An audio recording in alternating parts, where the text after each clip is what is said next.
Ok, alors on va continuer le shiur du Tanya, après un peu d'interruption, et on reprend au 17e chapitre. Donc, bon, Hachem, on est page 44, 17e chapitre. On a vu dans le chapitre précédent ce qui concernait un klal gadol pour les Bénonim. Vous vous rappelez ce que c'est qu'un Bénoni? Un Bénoni, c'est quelqu'un qui ne faute pas, qui a tendance à... Enfin, qu'on pourrait confondre avec un tzaddik.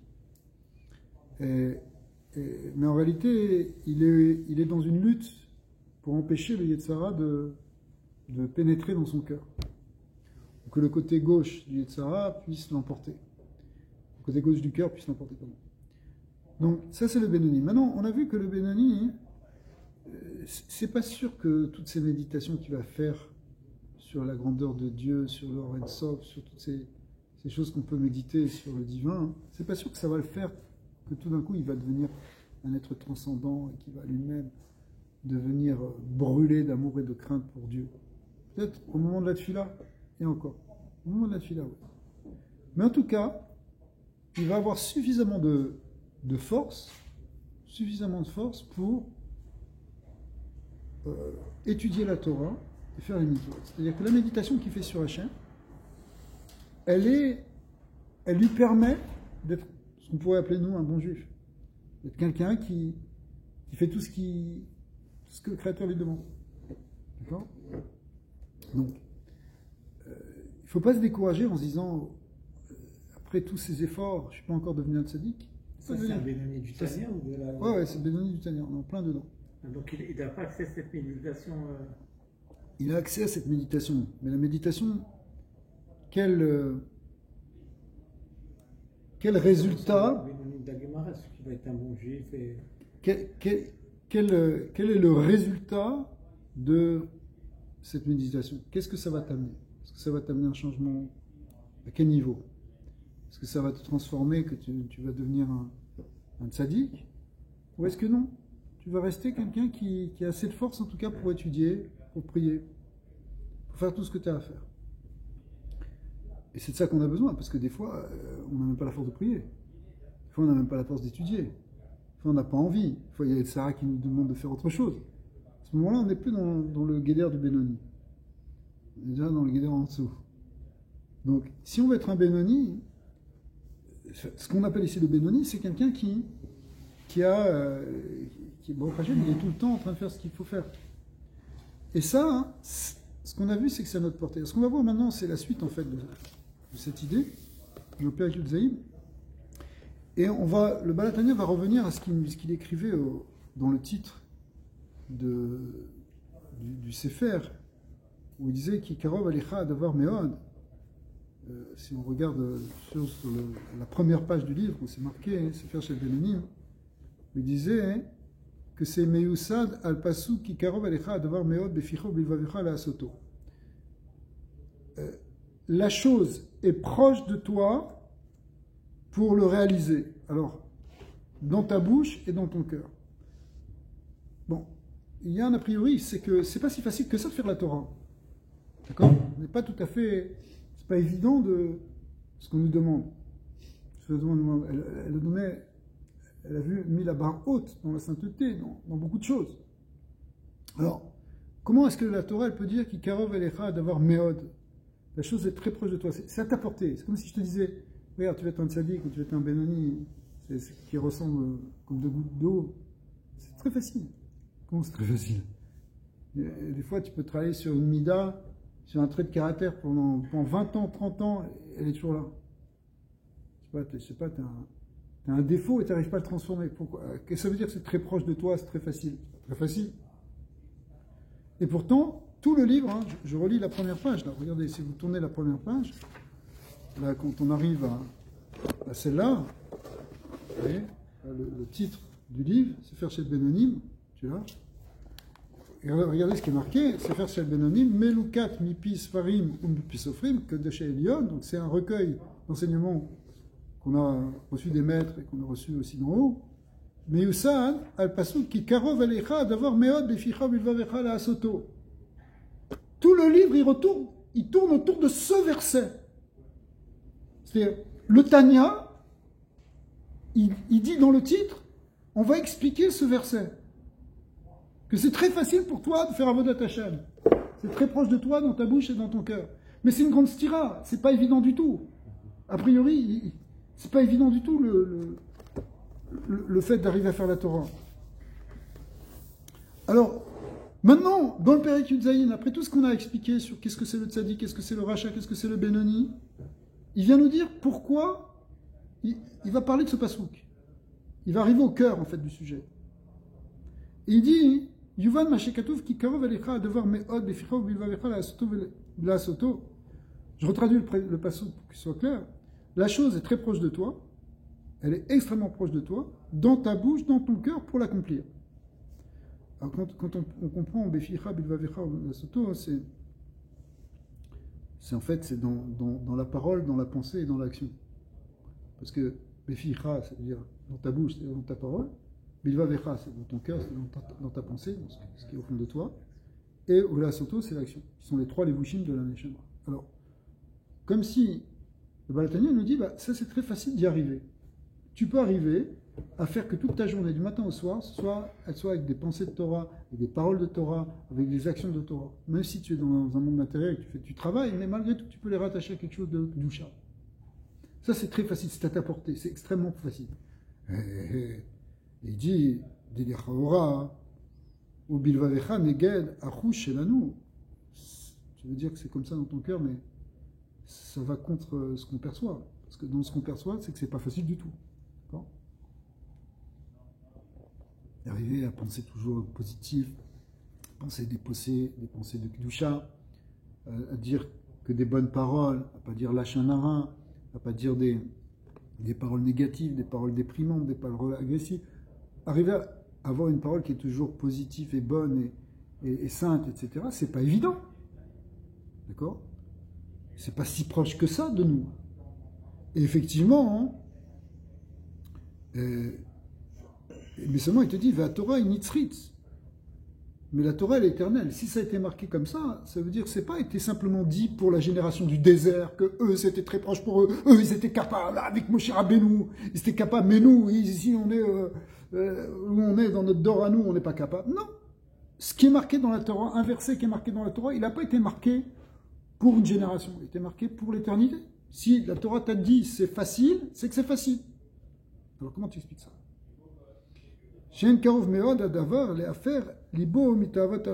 Mais, a priori, on a l'impression que c'est le contraire, que c'est compliqué de changer la nature, de transformer nos ta'avot, nos désirs, nos attachements à ce monde, les transformer comme ça, c'est pas du vin. Les avat Hashem, pour les transformer en amour pour Dieu, Behemet. Et d'ailleurs, la Gemara elle-même dit ça. Et c'est ce qu'il nous dit. Moshe Katouf Begmara, Atu ira miltaz utratai, echol sheken ahava. Parce que la Gemara, elle se pose la question sur le verset qui est à côté et qui dit, Baruch haba, qui dit, Akadosh Baruch Hu te demande qu'une seule chose, qui im lira auto, qu'Hachem, il te demande une seule chose, c'est de le craindre, et de l'aimer, et de le servir. Hachem, il te demande que ça. Alors la Gemara, elle dit, il te demande que ça, de le craindre, mais est-ce que c'est une petite chose ? Est-ce que c'est si facile que ça de craindre Hachem ? Oui. Parce que si on craint Hachem, on va rien faire de notre matérialité qu'on fait aujourd'hui. Ça veut dire, sûr. La crainte, c'est pas... La crainte, c'est la conscience de Dieu. C'est un peu la peur aussi, ça veut dire. La crainte, il ne faut pas le traduire par peur. Il y a d'autres mots pour dire ça. Parade. Il y a... La ira, ici, telle qu'elle est comprise, la ira Hachem, c'est le respect. Tu sais ce que ça veut dire craindre quelqu'un, hein? C'est pas craindre d'avoir peur qu'il va te mettre un coup. C'est le respecter. Et cette là Oui, tu peux l'appeler après. Oui, mais ça compare la crainte de Dieu. La ira taonesh, la peur de se prendre un coup, d'être puni, c'est pas une bonne ira. Le Zohar, il dit c'est une ira rare. C'est une ira qui vient de la citra rare, qui vient de l'autre côté. Parce que tu n'as pas peur d'Hachem, tu as peur du bâton. Donc quand tu as peur du bâton, le bâton on peut prendre n'importe quelle forme, mais quand tu as peur du bâton, en fait, tu n'as pas peur d'Hachem, tu as peur du bâton. D'accord ? Donc tu n'as pas la conscience d'Hachem, tu as la conscience de toi qui n'a pas envie de te prendre des coups. Mais la crainte d'Hachem, c'est autre chose, c'est pas par rapport à toi. C'est Hachem qui tient le bâton. Oui, mais c'est par rapport à toi. C'est pas par rapport à Dieu, parce que ça pourrait être n'importe qui tient un bâton. La seule chose que tu as envie, c'est de ne pas te prendre un coup de bâton. Mais dans la vraie crainte d'Hachem, c'est pas par rapport à toi, c'est par rapport à Hachem. Je veux pas le décevoir, je veux pas faire quelque chose qui va contre sa volonté. C'est ça le respect. On doit avoir de la crainte par rapport à notre femme, à notre épouse. Pas parce qu'on a peur qu'elle va nous mettre un coup, mais parce qu'on doit la respecter en tant que personne. Si on n'a pas le respect, si on n'a pas la crainte, l'attitude de dire je ne vais pas la blesser, je vais faire attention à elle, même chose pour tes enfants. Si tu n'as pas cette attention-là, et tu dis mais moi je l'aime ma femme, tu l'aimes mais tu ne la respectes pas parce que peut-être c'est pas ça qu'elle veut, peut-être tu ne laisses pas son espace, peut-être tu ne laisses pas s'exprimer, peut-être il y a plein de choses qui font que tu la noies sous un corps à dibourg, sous ta force de parole, parce que tu es dominant, en fin de compte tu la laisses, elle va se flétrir, alors qu'est-ce que tu as gagné? D'accord? La vraie ira d'Hachem, c'est avoir le respect d'Hachem, c'est vouloir lui laisser sa place. Comme à ta femme, il faut que tu laisses la place. C'est vouloir, c'est donner de l'existence à l'autre, c'est ça la ira. C'est donner la place de l'existence à l'autre. Ça n'a rien à voir. Donc quoi, la ira, c'est la peur. Évidemment que ça commence déjà par... La conscience, elle vient des fois par une peur, comme on le voit en ce moment. On a eu très peur, maintenant on est tous éveillés. Ouais. Mais c'est pas le but. Le but, c'est pas de rester dans la peur.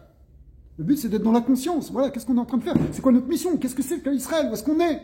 On est sur cette terre, qu'est-ce qu'on fait? Qu'est-ce qu'on va pas faire? C'est quoi notre responsabilité? C'est ça la conscience qu'on doit avoir, pas la peur. La peur, elle est là juste pour qu'on se réveille. C'est juste le coup pour se réveiller, mais c'est pas le but. Alors la Gemara, elle demande, elle dit, le verset, il dit que la seule chose qu'Akadosh Baruch Hu te demande, c'est de le craindre, de l'aimer. Elle dit, la Gemara, elle dit, mais attends, la seule chose, mais c'est si facile que ça? Est-ce que c'est si facile que ça de craindre Hachem? Atou ira miltat zutratai, est-ce que c'est zutrati, est-ce que c'est une petite chose?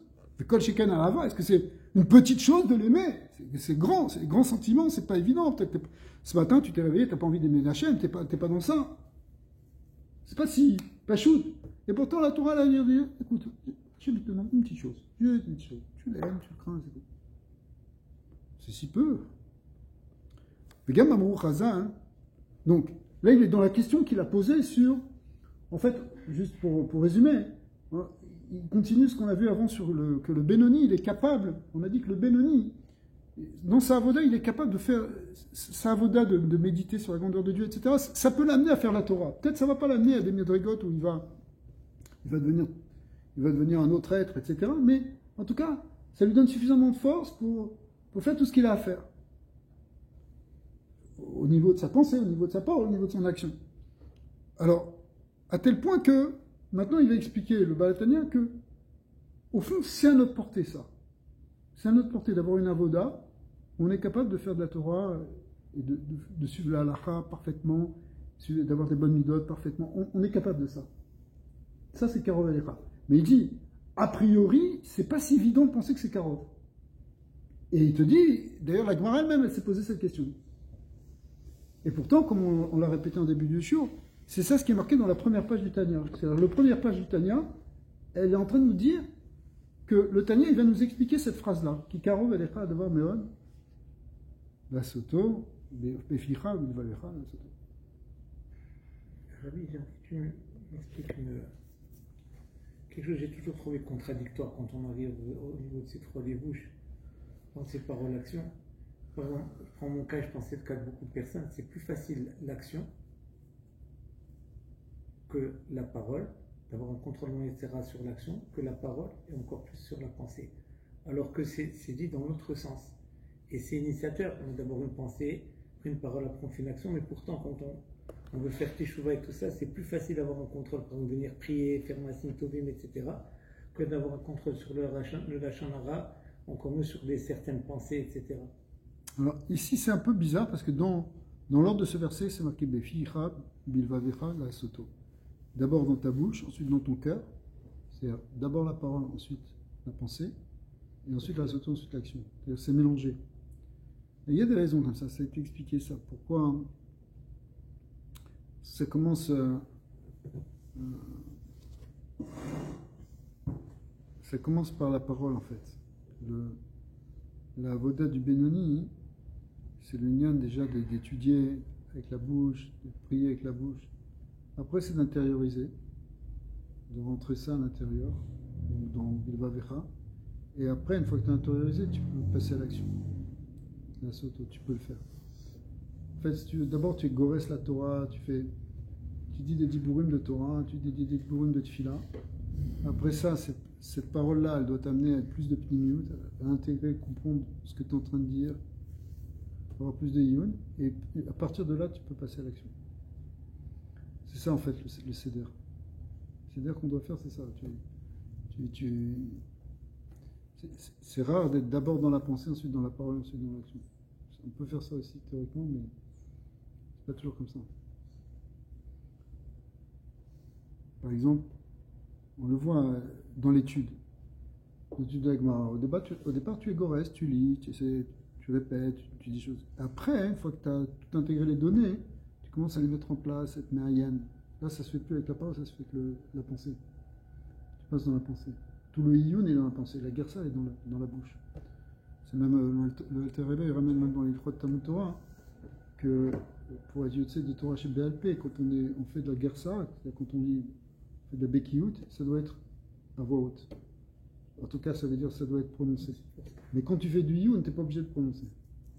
Pourquoi? Parce que le iyun, c'est quelque chose qui se passe plus au niveau de la pensée, de la bina. Ouais, chazak. C'est une le vin d'avar, mitor d'avar, tu comprends une chose, c'est une analyse plus profonde. Mais au départ, tu commences par la gersa, tu commences par lire. Tu commences à lire des Mishnayot. Après, à force de l'avoir répété 20 fois la même Mishnah, alors après, tu peux commencer à être mérien dedans. Qu'est-ce que ça veut dire? Et après, une fois que tu as intégré dans ton cœur, alors c'est la soto, c'est là que tu peux passer dans l'action.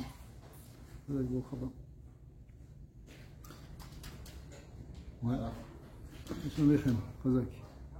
Alors, à ce moment-là, après, alors la question, elle est comment tu peux dire que c'est une chose si facile que ça? C'est pas si facile que ça d'arriver à intégrer dans ton cœur et être tout le temps dans Torah mitzvah et ne pas faire le moindre écart ni dans ta pensée ni dans ta parole, dans ta action. A priori, c'est pas une chose si facile que ça. C'est pas une petite chose. Et וגם אמרו חז"ל, לצדיקים דווקא ליבם ברשותם.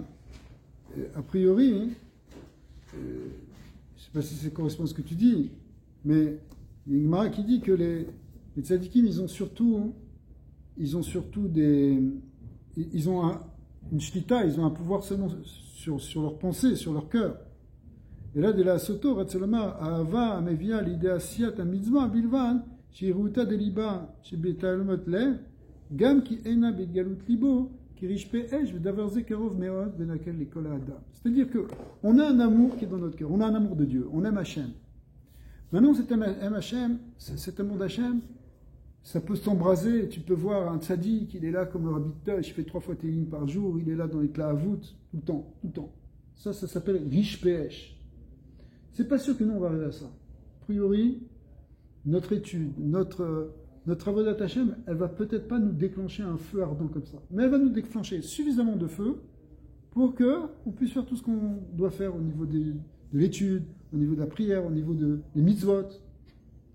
On va être capable de pas se relâcher, on va être capable de pas tomber, parce que cet amour-là, il a suffisamment d'énergie pour nous maintenir, pour faire justement avoir des bonnes pensées, des bonnes paroles et des bonnes actions. Il n'a pas suffisamment d'énergie pour pouvoir faire qu'on va brûler et sauter toute la journée. Ok, peut-être chez certains, mais la plupart d'entre nous, c'est pas comme ça. Mais suffisamment d'énergie, oui, ça c'est à notre portée, ça c'est Karov Elecha. C'est facile d'éveiller cet amour qui est en toi, parce que dans le Benoni, c'est-à-dire en fait dans le juif, il y a un amour et une crainte d'Hachem qui est naturel, et qu'il faut simplement entretenir par ce travail justement de recherche, de méditation, etc. Mais tu peux avoir des moments d'extase sporadique. Oui. Mais être tout le temps dans l'Aïtla-Avoud comme c'est tzadikim, non. Ça dépend qui. Après ça, oui, ça c'est un tzadik. Un tzadik qui est tout le temps embrasé, tout le temps. Il est tout le temps brûlant en fait. Qui le montre ou qui le montre pas. Il y a des tzadikim qui sont tout le temps brûlants, mais extérieurement ils sont calmes. Il y a des tzadikim qui sont brûlants et ça s'agite. Comme on a expliqué plusieurs fois. Le rabbi, il était extrêmement chaud.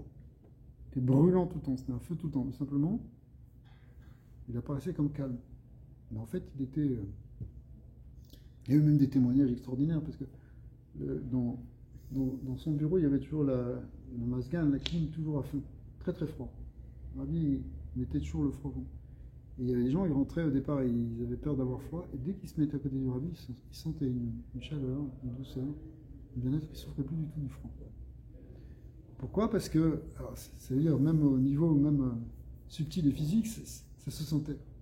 C'est-à-dire tellement il dégageait une chaleur. Mais bon, on ne parle pas seulement de la chaleur physique, on parle de la chaleur aussi émotionnelle. Et il y a la Torah, elle ne va peut-être pas t'amener, cette avoda du Benoni, elle ne va peut-être pas t'amener à ce niveau de tzaddik. Mais elle peut t'amener à suffisamment de feu pour que tu ne te laisses pas refroidir par Amalek, tu ne te laisses pas refroidir par les Yetzara, par les Ta'avot, par toutes ces choses-là. C'est ça qu'il faut qu'on arrive. C'est-à-dire, parce que de temps en temps, on se relâche, on a des up and des down. Alors on est au bien pendant un moment, et puis après, on se laisse tomber, et puis on se laisse aller, et puis on se permet des trucs, et on n'arrive pas, c'est un relâchement. On est dans le relâchement. Ok. Alors, comment tu fais pour ne pas être relâché? Il te dit, il y a une clé, il y a des possibilités. Le Sefer Sheltania, il t'amène à un point, peut t'amener à une avoda où tu vas peut-être, tu n'auras plus ces relâchements. C'est sûr qu'il y aura toujours des montées et des descentes, mais ce n'est pas des montées et des descentes au niveau de justement un relâchement. C'est une descente au sens où tu vas intégrer plus les choses. Et ça, le ridouche, c'est qu'il te dit, ça c'est proche de toi. Ça c'est ta portée. On est capable d'arriver à ça. On est capable d'arriver à ce niveau-là. Mais c'est pas la portée de certains individus, comme dépendamment de comment ils sont nés, à quel point dans l'année ils sont nés.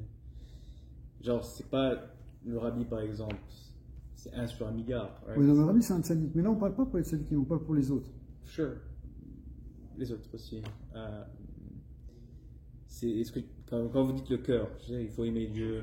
Moi j'aime Dieu, j'adore Dieu, mais est-ce que je suis conscient de Dieu tous les jours? Comme ça c'est Dieu, tout est Dieu? Non. Alors, mais ce que la crainte, etc., je pense que il faut appeler une émotion, c'est ça? Ouais. Il faut appeler l'émotion, l'énergie de Dieu, mais il faut. C'est ça ce que c'est en train de dire, non? C'est ça, c'est pas la gratitude que je suis là, qu'il y a Dieu, etc. C'est ça ce que vous dites, right? Exact. Mais ces émotions, elles peuvent t'amener à avoir des bonnes pensées, des bonnes paroles, oui, des bonnes actions. Parce que tout est émotion, right? Énergie, émotion. Les émotions, ici, ce qu'on appelle les émotions, c'est l'amour et la crainte. Ce sont le chorage de toutes les émotions. Ava veira, c'est le chorage de toutes les midot. Un du côté du chesed, c'est la Ava. Un du côté de la Goura, c'est l'Ira. Un, c'est le chorage du Asetov. Et l'autre, c'est le Sourmira.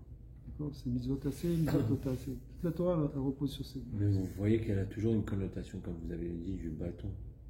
Pourquoi? Sourmira? Sourmira, ça veut dire Gvora. Tout ça, ça revient toujours vers des. Plus des choses craintives d'un homme qu'au contraire, de l'autre côté, c'est le chesed. C'est intéressant comme sujet. Je ne suis pas sûr que tu es obligé de le voir comme une peur. Encore une fois, même sourd-mère, pourquoi tu t'éloignes du mal? Pourquoi quelqu'un. Comme ça frappe et comme vous avez dit avant. Pourquoi? C'est pas sûr. Pour se du bien. Parce que tu détestes le mal. Parce que, comme on a vu, le tzaddik, lui, il est noise mera. L'homme, il est attiré à cette matérialité. Je prends l'exemple de la matérialité. Il est attiré à ça. Alors, la matérialité, elle n'est pas forcément mauvaise. Elle peut être aussi ce qu'on appelle klipat noga. Donc, il y a des choses qui sont permises qu'on va pouvoir élever dans la matérialité. Il ne faut pas se laisser enfoncer par elle, il ne faut pas se laisser illusionner par elle. Parce que la klipat noga, c'est dire quoi? Ça veut dire, c'est ce qui est permis. Par exemple, quelque chose qui est cachère, alors tu peux le manger, mais en même temps, dans le mot klipat noga, il y a quelque chose qui est intéressant. C'est que klipa, c'est une écorce quand même. Donc, Sauf que c'est une écorce que tu peux élever. C'est comme une force que tu peux transformer. C'est ça. Mais Noga, ce qui est intéressant de Noga aussi, c'est que Noga, ça veut dire lumineux, ça veut dire brillant. Noga, c'est aussi, par exemple, tu prends des paillettes, des étincelles, ça s'appelle Noga. Des fois, on est attiré par la gâche-minute, mais c'est rien que des paillettes. C'est rien que de l'illusion. Il n'y a rien derrière. Ouais. C'est pour ça qu'avec Klipat Noga, hein, je sais pas, tu prends des beaux objets, alors tu as envie de ce bel objet, mais en réalité, ok, ouvre les yeux autrement, c'est un morceau de fer, c'est un morceau de plastique, tu comprends? C'est-à-dire, pourquoi toute ta vie, tu vas la sacrifier pour ça? Alors, c'est pas forcément. Peut-être que tu vas utiliser, par exemple, si tu prends une belle voiture, peut-être que tu vas l'utiliser pour faire une mitzvah, parce que tu vas aller à ton travail, tu as besoin de... Alors, tu vas amener tes enfants à l'école, tu l'utilises pour faire du bien. Donc, tu n'es pas quelqu'un qui se plonge dans la gâche-minute, pour la gâche-minute, qui est là dans l'illusion, qui va de gâche-minute en gâche-minute, et une fois qu'il a fait avec ça, alors il faut qu'il trouve autre chose, etc. Il est pris en fait dans l'illusion des paillettes, des glances, comment on s'appelle, Des paillettes. Des païens. Mais, je prendrais la chose un peu plus loin. Ouais. On veut pas le matériel, on veut l'émotion que le matériel nous amène. Tu sais, tu mets les téfilines, tu te rapproches de Dieu. C'est pas que tu veux mettre les téfilines, tu mets les téfilines sur la prière, ça fait rien. Ouais. Ouais. Mais là tu es en train de parler d'un objet de mitzvah, c'est encore plus fort. Ben, c'est ça qu'on parle, non? Tu as raison. Donc, là, dans la Klipat Noga, c'est pas forcément un objet de mitzvah, c'est un objet de reshoot. Il faut distinguer, il y a trois niveaux. Il y a ce qu'on appelle une mitzvah. Une mitzvah, c'est une mitzvah. Par exemple, une filine, une talit, ou lula. Maintenant, il y a reshoot, c'est des choses, c'est pas obligatoire, mais tu peux le faire, tu peux ne pas le faire. Tu peux t'acheter telle voiture, ou tu peux prendre le bus. Prendre une bagnole. Ou tu peux prendre une voiture sainte. Ouais, mais je peux faire tu achètes de la viande cachère. Elle est cachère, tu peux la manger, mais tu n'es pas obligé de la manger. Tu n'es pas obligé de manger la viande. Je comprends. Et après, tu as les choses assourdes. Ce qui est assourd, c'est les choses qui ont été interdites par la loi. Alors, en général, ce qui est reshoot, ce qui est assourd, ça s'appelle les clipotes mauvaises. C'est des mauvaises clipotes. Ça, je comprends. Maintenant, ce qui est reshoot, ce qui est permis, c'est une clipa aussi. C'est clipat noga. Mais soit tu peux l'élever vers la kedusha. Par exemple, tu vas prendre ce morceau de viande, tu vas dire c'est votre Shabbat Kodesh. Ou tu vas manger ce morceau de viande, mais tu vas dire c'est pour avoir des forces pour servir Dieu et étudier la Torah. Donc tu l'as élevé vers la sainteté. Ou après, tu as des choses, des mitzvot de Gdusha, alors ça c'est carrément dans la Gdusha. Ça a déjà été élevé, parce que pour faire des tefilines, tu as pris du cuir, donc tu as pris une BMA, tu as pris un veau, tu as pris sa peau. Mais cette peau-là, elle a été sanctifiée pour un objet de Gdusha. Je comprends, mais pour quelqu'un qui ne connaît pas ça, ouais. Ça ne sert à rien. Right? C'est l'intention, on revient au point de vue, c'est la conscience. Dans tout ce que tu fais dans la vie, c'est pour arriver à quelque chose. Et tu vas finir par le connaître. Non, c'est sûr, mais quelqu'un qui n'est pas initié, quelqu'un qui ne vient pas à un cours de Torah. Mais quand tu manges une matzah, le but c'est pas simplement de te nourrir. Ah, c'est de se rappeler de bon lien. C'est ça que il y a une dimension de mitzvah, parce que c'est une mitzvah de Horaïta, il y a une symbolique, il y a tout ça. Et c'est vrai, toute la matérialité, on devrait être comme ça. Mais des fois, c'est pas comme ça. Je sais pas, quelqu'un, il s'agit d'une belle voiture, tu es bien content de rouler dans ta belle voiture, et tu kiffes ta voiture. C'est pas pour faire autre chose, c'est pour le kiff de la chose. Ouais. Et ça, c'est un problème, parce que quand c'est pour le kiff d'une chose, c'est-à-dire que tu es en train de t'attacher avec Klipat Noga. Okay. Tu ne l'élèves pas, hein, mais c'est elle qui est en train de t'enfoncer. Fair. Tu es en train de devenir... Elle te matérialise en quelque sorte, elle te fait descendre vers la matière. Ok, elle t'a pas amené dans un issour parce que tu n'as pas fait de mal à personne, tu n'as pas fait de Avera, mais en même temps, toute ta conscience elle est là-dedans, tout ton truc il est là, tout ton kiff il est là-dedans, et tu oublies Hachem. Je comprends. Mais si tu dis maintenant, merci Hachem, tu fais une bracha pour Hachem, et tu chantes pour Hachem, tu loues Hachem pour ce que tu as, c'est pour ça qu'il faut faire des brachot surtout. Alors c'est pas pareil. Alors, à ce moment-là, tu l'élèves vers la question. C'est ce que je revenais, c'est l'émotion que ça t'amène. Ouais, tu vois. ouais. Donc, si quelqu'un, si vous achetez une Ferrari ou je ne sais pas quoi, ou un avion, il va se sentir mieux dans la peau. C'est pas une mitzvah, ça, déjà d'être. Se sentir mieux, mais pourquoi tu veux te sentir mieux? À quoi tu rattaches ça? Ah, bah oui, il faut rattacher. Ton émotion, il faut que tu la rattaches à une kavana. Right. C'est une intention. C'est ce que je voulais dire. Right. Okay. 100%. Mais Rabbi, quand il dit que c'est très facile d'avoir accès à tout ça, est-ce que c'est par rapport au Rabbi qui disait comment ça faire une mitzvah, c'est-à-dire générer un cercle vertueux, mitzvah, mitzvah, et sortir du cercle vicieux. Et c'est pour ça qu'il dit que c'est facile, c'est-à-dire une fois qu'on commence, il y aura un effet boule de neige. Un effet boule de neige. Ce que tu dis existe aussi, bien sûr, ça existe de dire que mitzvah doit être mitzvah et tu te mets dans le côté cercle. Mais c'est pas automatique. Après, il faut entretenir le cercle, il faut faire tourner la roue. C'est ça toute la voda du Benoni. C'est pas simplement. Sinon, le Tanya, il n'aurait pas eu besoin de te dire tout ça. Et moi, je ne parle pas où il a dit c'est facile. Moi, si je trouve le point le plus facile, mais c'est quoi le plus facile? Mais ce qui est facile, il te dit, parce que qu'est-ce qui est facile? Ce qui est facile, c'est d'être un Benoni. Mais a priori, c'est pas facile d'être un Benoni. Mais moi, ce que je crois qu'il C'est essaie ça la de question. dire par facile, c'est que c'est accessible. C'est accessible. C'est Karov Alecha Meod, Advar Meod. La chose Ça est veut très dire- proche de toi. Moi, je crois pas qu'il faut le voir comme facile. Pourquoi il il faut est le voir très- comme très accessible. plutôt. Pourquoi- C'est facile. Pourquoi elle est très proche de toi? C'est facile, c'est Parce que facile. l'amour et la Il crainte dit d'Hachem, Karov Elecha d'abord, Oui. ça veut dire que c'est très facile. Ouais, mais ça, c'est C'est la très première proche. pratique. C'est très proche. C'est à notre portée. C'est-à-dire, c'est Sur pas. le- Ça veut dire qu'il doit y avoir une manière facile pour nous tous Khazak. d'arriver. Alors, il a prévenu. C'est une manière facile, mais qui est longue et courte. Le C'est- chemin, il a dit dès le c'est ça. début. Il a dit ça va être un chemin long et court. Ça veut dire quoi un chemin long et court? Ça veut dire tu vas travailler beaucoup, mais après ça va être facile. Alors c'est pas facile. Dans notre esprit, on Mais se dit en fait, c'est l'inverse de notre génération. Khazak, parce que Nous, nous, on veut nous, tout on ce qui est court, rapide. pour nous, c'est ça le plus facile. facile. Non, mes cours, c'est pas par rapport au Gilgoulim et tout ça. Ça veut dire que ça va être long, mais après, pour arriver de l'autre côté, ça va être facile. Alors que si je prends le chemin long, le chemin court, ça veut dire me réveiller pas tout comme un animal, ne pas faire mes mitzvot, etc. Pour arriver au Gan Eden, ça va être long, parce qu'il y aura des Gilgoulim, etc. Ouais, C'est comme ça que j'ai toujours compris long, mes cours et cours. Ouais, bien sûr. C'est-à-dire, comme tu dis, dans notre génération, on veut que les choses elles soient faciles et immédiates. Tout de suite, en un clic, en un truc, tu commandes, tu le reçois. ChatGPT. ChatGPT, tu as la réponse, Amazon, tout ce que tu veux, tout. T'as tout, hein. Google, t'as tout immédiatement. Instantané. Et si ton ordinateur il met 10 secondes de réflexion, tu t'énerves, tu as envie de le changer.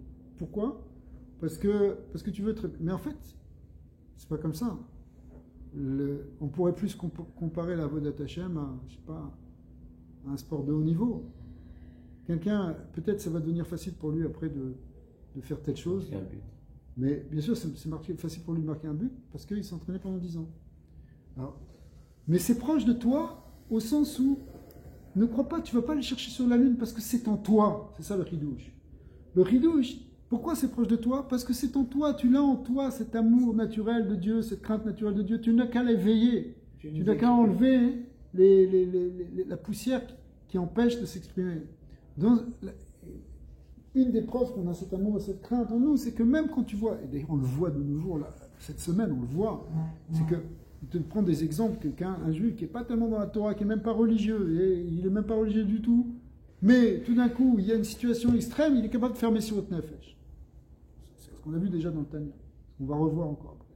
C'est-à-dire, pourquoi quelqu'un qui mangeait pas cachère, mais tout d'un coup il est prêt à donner sa vie pour la Torah finalement. Des fois même simplement pour pas qu'on profane le nom d'Hachem alors qu'il n'est pas religieux. On a vu des cas comme ça. Des gens qui se sont dit ouais, tu veux me tuer parce que je suis juif, alors tue-moi.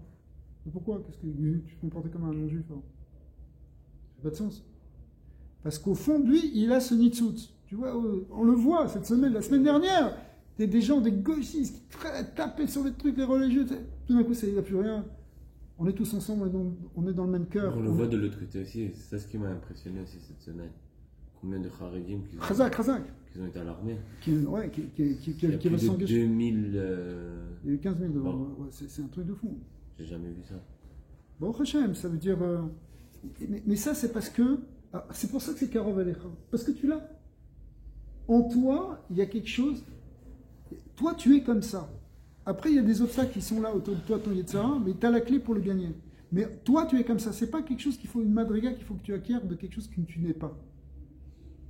Quand une chose, c'est ton identité, c'est ce que tu es, c'est beaucoup plus proche de toi puisque c'est toi. Au fond de toi, tu es quelqu'un qui aime Hachem et qui craint Hachem. Ok, il y a l'influence extérieure, il y a le milieu, il y a le conditionnement mental, il y a ce que tu as appris quand tu étais petit qui n'était peut-être pas bien appris, etc. Tout ça, ça te bloque, mais c'est en toi, alors libère-le. Donc la réponse est dans le chat, proche, c'est proche de toi. C'est proche de toi, mais ça proche de toi, hein. Bilvavecha, Beficha, Bilvavecha, la soto, c'est-à-dire que tu peux agir à partir de là. À partir de là, ça peut changer tes levushim. Tu pourras peut-être pas changer le etsem de ce qu'il y a dans ton lèvre, il y aura toujours un Yetzara Torah, un Yetzara Hara. On a vu Le tzaddik, lui, le Yetzara, il a disparu, il a transformé en Tov. Le Benoni, son Yetzara, il n'est pas transformé, mais suffisamment d'énergie, suffisamment d'amour et de crainte pour que dans les Levushim, c'est-à-dire dans la pensée de la parole et de l'action, il soit un tzaddik en fin de compte. Au fond, dans un autre langage. Il soit comme un tzaddik, en tout cas. Dans les Levushim, il n'y a pas de distinction entre le Benoni et le tzaddik. Vous vous rappelez, la distinction entre le Benoni et le tzaddik, c'est pas dans les Levushim, c'est-à-dire c'est pas dans un Benoni, c'est quelqu'un qui étudie, qui pense, qui... Toi, extérieurement, tu vois comme un tzaddik. Maintenant, tu vois comme un tzaddik. C'est à l'intérieur de son cœur, il y a une petite différence par rapport au tzaddik. Le tzaddik, il applique des sarafs, c'est terminé. Il a aboli. Il a aboli, il a transformé. Alors que le Benoni, non, il est encore là, mais il ne le laisse pas s'exprimer. Il n'a pas assez de force de Yetzara pour transformer sa parole, sa pensée, son action. Mais il peut y avoir un stade comme intermédiaire, c'est-à-dire clivant même. C'est-à-dire aussi d'avoir une bonne avoda qui de l'extérieur paraît parfaite, mais qui n'arrive pas à repousser, comme le Benoni, la mauvaise action. Parce que ce qu'on a dit, le Benoni, la différence avec le tzaddik il n'a pas de mauvaise pensée. Le Benoni, il peut en avoir une, mais il la rejette instantanément. Ouais, donc il n'en a pas. Mais d'accord, mais là, elle est quand même venue. Il y a quelque chose qui peut monter, il peut sentir qu'il y a quelque chose qui monte, il arrête. Il y a quelque chose qui monte du Yetzara, parce que le Yetzara est encore là. Mais est-ce qu'on peut avoir une bonne. Mais la pensée, elle reste clean. Une bonne avoda, etc. Mais avoir la pensée qu'on n'arrive pas à la chasser comme le Benoni. C'est qu'on n'est pas encore Benoni. Mais je comprends ce qu'il veut dire, mais. C'est rachat. C'est rachat. Au moment où on a une mauvaise pensée, on dit rachat. Mais ça veut dire qu'il y a un moment avant d'arriver à dire. Ce que j'essaie de voir, parce que je réfléchissais comme ce que Myri dit, c'est qu'il y a un moment quand tu es un Benoni, il faut comme avoir ce down pour arriver à qu'on dise ok, je repousse le mauvais penchant. Comment ça se passe? Ça devient automatique. Ou sinon je suis toujours sadique si j'ai pas de mauvais penchant. Ça veut dire, c'est comme si je l'abolis, si jamais il se ignite. Alors il est là, mais il ne s'exprime pas. C'est ça. C'est chassé instantanément. Imagine que tu as une bête sauvage chez toi dans une cage super solide. Ben, la bête sauvage, tu es là, toi tu peux marcher à côté, tu peux faire ce que tu veux. Même si le lion il te regarde, il tourne comme ça, mais il est dans la cage. Il ne peut pas te toucher. Il ne change pas ta vie. Il ne change pas tes actions. Il change pas pourquoi? Parce qu'il est complètement maîtrisé. Chez le tzaddik, le lion est devenu un gentil toutou, un gentil minou. Ouais. Tu pourrais même ouvrir la cage, il est devenu Yetzaratov. Il n'a plus besoin de cage. Chez le Benoni, tu ouvres la cage, il va te bouffer. Alors, pas de la cage. Et encore, chez le Benoni, il y a des moments où il devient lui-même un petit minou, et c'est quand tu es en train de prier, tu es en train de chercher Israël. Dedans, là, il y a tellement de lumière que lui-même, il disparaît pendant un moment. Mais après, il est là, puis il ressort. Mais il ressort dans sa cage. Il n'arrive pas à passer le cap de t'envoyer des mauvaises pensées. C'est pas mal comme image. Ouais. Il n'arrive pas à t'envoyer à te rentrer dans tes Levushim. C'est marqué il y a un Zohar comme ça qui compare le Yetzara à un chien, un chien féroce.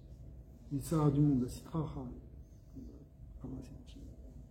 Et normalement, il a un périmètre, il ne peut pas sortir de son enclos. Il a un jardin. C'est comme dans les maisons avec les chiens méchants. Il va dans le jardin, il ne peut pas sortir de la barrière. Il ne peut pas aller plus loin. Elle est coincée. Sauf si vraiment on fait une brèche, à ce moment-là, il peut y avoir une intrusion. Et ça, il peut sortir. Donc il faut tout de suite reboucler les choses pour le contenir. La force du mal, elle existe dans l'univers, mais il faut qu'elle soit contenue et canalisée et contrôlée. Sinon, si on la laisse s'exprimer, ça peut aller jusqu'aux horreurs qu'on a vues la semaine dernière. Ils étaient dans le désert, ils étaient protégés par les nuées. Et à un moment donné, quand il y avait une brèche, Amalek qui passait, Amalek c'est Safek. Donc est-ce qu'on peut dire que le Safek, c'est ça qui peut créer cette brèche? Bien sûr, 100%. Le Safek, ça veut dire c'est qu'on a quitté le principe d'unité. C'est soit ça, soit ça. On est dans la dualité. Et pour qu'on soit dans l'unité, il faut qu'on soit un. Quand le peuple il est uni. Tu fais référence à ce qui est marqué sur clair, c'est parce que le srout de Aaron à Cohen, tu sais qu'il y avait un Anékavon. les nuées de gloire qui protégeaient le peuple Israël dans le désert. Lorsqu'il est niftar, Aaron, les Ananim, ils sont partis. Et plus ces nuées de gloire, ils ont pu rentrer. Et ils ont fait un kidnapping. Ils ont pris déjà la technique. Parce que c'était Amalek. Amalek qui était dans le lévouche de Canaan. Qui s'est habillé comme Canaan, qui se faisait passer pour Canaan. C'est Amalek qui se fait passer pour les Palestiniens, si vous voulez. Il dit ouais, non, on est des. Ils sont venus et ils voulaient tuer. Et ils ont pas réussi parce qu'il y avait encore même beaucoup de routes à ce moment-là. Ils ont juste pris une captive. C'était d'ailleurs une petite servante.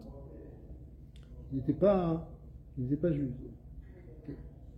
Il a pris, mais à cause de cette servante-là, Akadosh Baruch Hu et Moshe, ils ont fait une guerre, ils les ont éclatés pour récupérer cette servante. Pour récupérer une personne qui avait été prise en otage. La folie. Mais après ça, les Hanan et Kabbalah, ils sont revenus par le srout de Moshe. Mais entre-temps, entre la mort de Aaron et le fait que ça revienne chez Moshe, il y a eu un moment où il n'y a plus cette protection. Il y a une brèche. En réalité, c'est ça la clé, parce que Aaron à Cohen, lui, qu'est-ce qu'il faisait? Il était Oev Shalom, Limel Shalom, Verodef Shalom. Il cherchait le Shalom. C'était lui qui unifiait l'homme et sa femme quand ils étaient séparés, les amis qui s'étaient disputés. Il a amené le Yichud. Le Shalom, il amène le Yichud. Aaron, il est parti, il y a une brèche dans le Yichud. Une brèche dans le Shalom. Les manifestations, Netanyahou, c'est un nazi, on reprend. On était dans le. Dès que tu rentres dans le Piroud, il n'y a plus l'âne avec Kavod. Il n'y a plus l'âne avec Kavod, il n'y a plus de protection, il n'y a plus Aaron, il n'y a plus. Là, il y a une brèche, une ouverture qui se fait. C'est ce qu'on a vécu. Maman, c'est ce qu'on a vécu. Mais dès qu'on se réunifie, on retrouve notre protection. C'est ça notre clé. Parce que, on l'a vu dans la Gemara hier, c'est marqué Hachem Yilachem Lachem. C'est Kadosh Baruch qui va se battre pour vous. Quand on va en guerre, avant de partir en guerre, le Cohen, il disait, un Cohen spécial qui était réservé à ça, il disait, vous allez partir en guerre, n'ayez pas peur, parce que c'est Dieu qui va se battre pour vous. Il va être là. C'est ce qu'on a vu en 67, ce qu'on a vu en 73, ce qu'on a vu dans toutes les guerres, ce qu'on a vu en 80, c'est ce qu'on a vu dans toutes les guerres d'Israël, même en 48. Et ce qu'on a vu avant, à l'époque de David Ameller, ce qu'on a vu à l'époque de Shaoul, dans toutes les milchamot, quand Hachem est avec nous, il y avait des miracles. Et on va voir aussi des miracles. On va voir des grands miracles. C'est sûr, c'est certain. On a un pachad au départ, mais ce pachad, on le transforme en tfilote, on le transforme en irat Hachem. On veut qu'il y ait Akadosh Baruch Hu avec nous. Il va être là. Il va être là, et il va être bien là, et il va être de l'autre côté, dans les autres armées, pour les faire tomber. Comme on voit qu'il y a eu en 67 comme en 73, la guerre des 6 jours, la guerre de Kippour, que nos ennemis, ils ont été impressionnés par des choses, ils sont repartis. Ils étaient beaucoup plus puissants que nous. En 73, le rapport, il était de 1 contre 12. Ils étaient rentrés, ils avaient conquis le Golan, ils étaient rentrés du Sinaï, ils avaient repris des tas de territoires. Tout d'un coup, ils ont reculé, ils ont eu peur, alors qu'ils étaient 12 fois plus puissants. Ça fait partie aussi des nissim, des miracles qui viennent parce que Hachem, comme il explique au Rami, Hachem, ça s'appelle Hachem Tsebakot, il est le Dieu des armées, il est dans les armées même de nos ennemis, pour les faire tomber. C'est pas simplement qu'il est avec nous, dans nos armées à nous, qui s'appelons Tzivot Hachem, comme c'est marqué dans les psukim. Dès qu'on est sorti d'Égypte, on s'est appelé les Tzivot Hachem. On était organisé de manière militaire. Donc là, Israël, dès le départ, a été organisé de manière militaire. Mais ce n'est pas simplement qu'il est dans nos armées à nous, il est même dans les armées des ennemis, pour les contrôler. Hachem va avoir des mots du Shabbat. Amen et Amen.